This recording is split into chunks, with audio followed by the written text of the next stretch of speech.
Back foot पर कर्नाटक की सिद्धारमैया सरकार वक्फ बोर्ड द्वारा क्लेम की गई 1500 एकड़ जमीन करेगी वापस। कर्नाटक की कांग्रेस की अगुवाई वाली सरकार आखिरकार झुक गई है।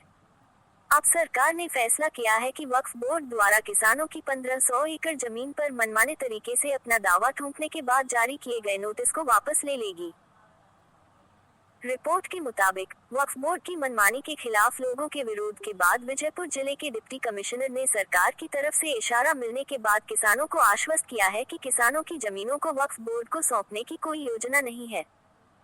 वहीं कर्नाटक के कानून और संसदीय मामलों के मंत्री एच के पाटिल ने भी घोषणा की कि विजयपुरा जिले के किसानों को भेजे गए नोटिस वापस लिए जाएंगे। Please subscribe and follow me. Patil का कहना है कि जो भी गलतियां हुई हैं, उन्हें ध्यान में रखते हुए जारी किए गए नोटिस को वापस लिया जाएगा। उन्होंने ये भी कहा कि प्रशासन को इस मामले की जांच के लिए आदेश दे दिए गए हैं कि इस तरह की गलती क्यों हुई और इस जांच के बाद आगे का फैसला लिया जाएगा। हालांकि कांग्रेस सरकार के मंत्री ने कहा कि जिन किसानों को नोटिस जारी किया गया था, उनकी जमीनों को वापस करने की प्रक्रिया में कुछ वक्त लग सकता है।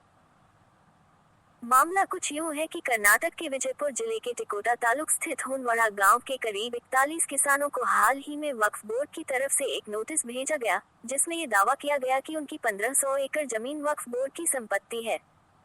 किसानों को नोटिस भेजे गए, जिसमें कहा गया था कि यह जमीन शाह अमीनुद्दीन दरगाह के अधीन है और वक्फ संपत्ति के रूप में चिन्हित है। हालांकि किसानों का कहना था कि उनके गांव में इस नाम की कोई दरगाह नहीं है और यह जमीन उनके परिवारों की पुश्तैनी संपत्ति है। बहरहाल, इस घटना के बाद लोगों ने जमकर इसका विरोध किया, जिसके बाद अब सिद्धारमैया सरकार बैकफुट पर आ गई है।